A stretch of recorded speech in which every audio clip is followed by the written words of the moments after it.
Ao longo da história, inúmeros países surgiram, prosperaram e, por fim, desapareceram dos mapas. Nomes que um dia representaram impérios e nações hoje são apenas memórias em livros de história. Mas, como exatamente um país deixa de existir? As razões são complexas e variadas, envolvendo guerras, revoluções, tratados de paz ou até mesmo separações pacíficas. Fronteiras que parecem permanentes são na verdade linhas fluidas, desenhadas e redesenhadas por eventos que moldam o destino de milhões de pessoas. Hoje vamos explorar a história de 6 nações notáveis que não existem mais, para entender os processos que levaram ao seu fim e o que surgiu de suas cinzas. Começamos nossa jornada no coração da Europa, com o Império Austro-Húngaro. No século XIX, o Império Austríaco enfrentava crescentes tensões nacionalistas internas, especialmente da Hungria. Para evitar uma fratura, em 1867, o imperador Francisco José I firmou o chamado Compromisso Austro-Húngaro. Esse acordo criou uma monarquia dual. O Império da Áustria e o Reino da Hungria se tornaram estados iguais sob o mesmo monarca. Juntos, eles governavam um vasto território multiétnico, que incluía tchecos, eslovacos, poloneses, croatas, sérvios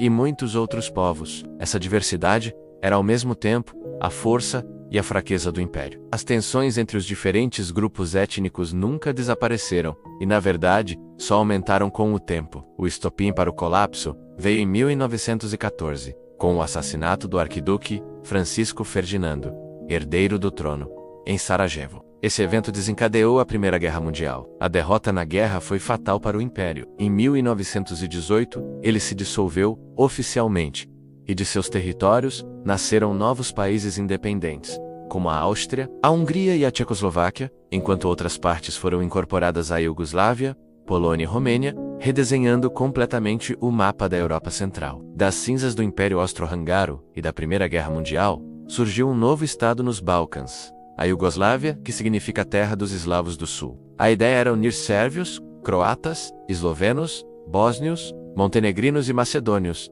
em uma única nação. Inicialmente um reino sob o rei Alexandre I, o país enfrentou desde cedo as rivalidades étnicas e religiosas que sempre existiram na região. Após a Segunda Guerra Mundial, sob a liderança carismática de Josip Broz Tito, a Iugoslávia se tornou uma república socialista federativa. Tito conseguiu manter a unidade do país com um regime autoritário, mas também com uma política de irmandade e unidade, suprimindo os nacionalismos. No entanto, após sua morte em 1980, as fissuras começaram a reaparecer. Uma grave crise econômica e o enfraquecimento do comunismo em toda a Europa Oriental inflamaram os sentimentos nacionalistas. No início dos anos 90, o desejo de independência de várias repúblicas levou a uma série de guerras brutais e devastadoras. A Iugoslávia se desintegrou violentamente. Ao longo da década, Eslovênia, Croácia, Bósnia e Herzegovina e Macedônia do Norte declararam sua independência. Anos depois,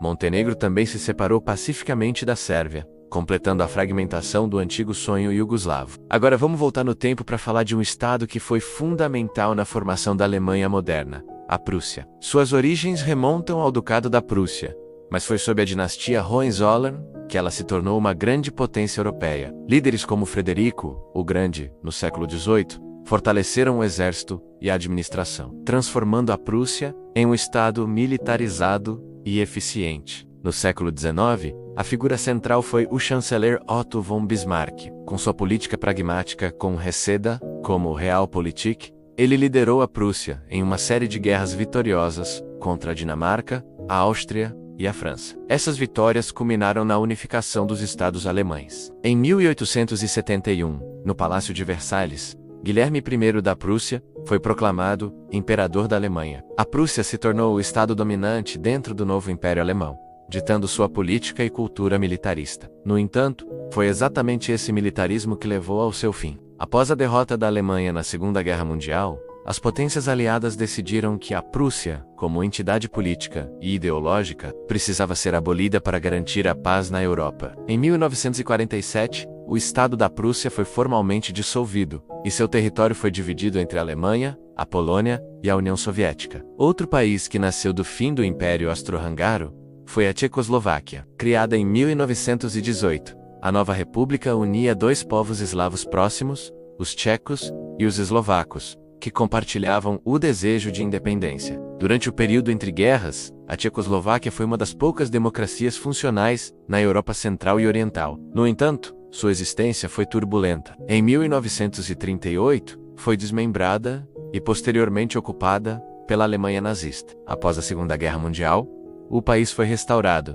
mas logo caiu sob a influência da União Soviética, tornando-se um Estado comunista. A vida sob o regime soviético durou mais de 40 anos. O fim veio de forma surpreendentemente pacífica. Em 1989, a Revolução de Veludo, uma série de protestos populares não violentos, derrubou o governo comunista. Com a liberdade restaurada, as diferenças políticas e econômicas entre as partes tcheca e eslovaca da federação vieram à tona. Os líderes políticos decidiram que a melhor solução seria uma separação amigável. Em 1º de janeiro de 1993, a Tchecoslováquia se dissolveu pacificamente, dando origem a 2 novos países independentes, a República Tcheca e a Eslováquia. Esse evento ficou conhecido como o Divórcio de Veludo. Cruzando o Atlântico, encontramos a história da Gran Colômbia. No início do século XIX, a América do Sul fervilhava com as guerras de independência contra o domínio espanhol. O grande líder desse movimento, Simón Bolívar, tinha um sonho grandioso: criar uma única e poderosa nação, unindo os territórios riquém,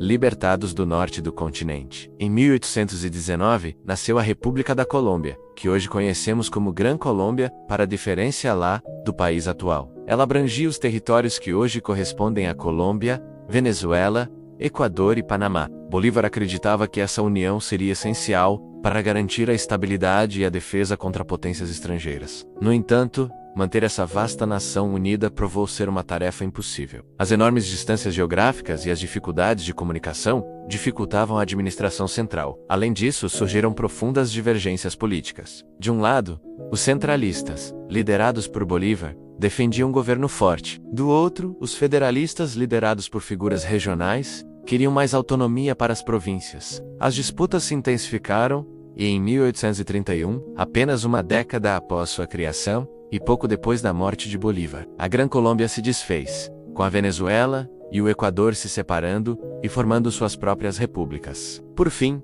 voltamos à Europa para falar de um país que foi um dos símbolos mais marcantes da Guerra Fria: a Alemanha Oriental. Oficialmente conhecida como República Democrática Alemã, ou RDA, após a derrota na Segunda Guerra Mundial, a Alemanha foi dividida em 4 zonas de ocupação, controladas pelos Estados Unidos, Reino Unido, França e União Soviética. Em 1949, as zonas ocidentais se uniram para formar a República Federal da Alemanha, a Alemanha Ocidental. Em resposta, a União Soviética estabeleceu a República Democrática Alemã em sua zona de ocupação. A Alemanha Oriental tornou-se um Estado comunista, com uma economia planificada e um governo de partido único. A vida era rigidamente controlada pela polícia secreta, a Stasi. O Muro de Berlim, construído em 1961 para impedir que seus cidadãos fugissem para o lado ocidental, tornou-se o maior símbolo da divisão. No final dos anos 80, a crise econômica e a crescente insatisfação popular, inspiradas pelas reformas na União Soviética,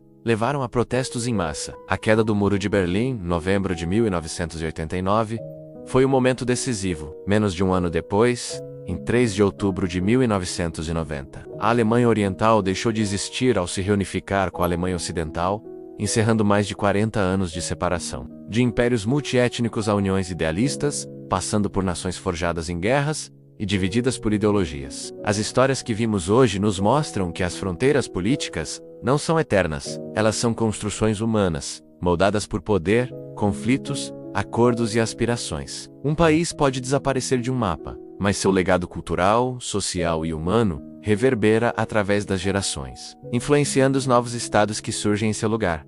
Os mapas mudam, a história permanece.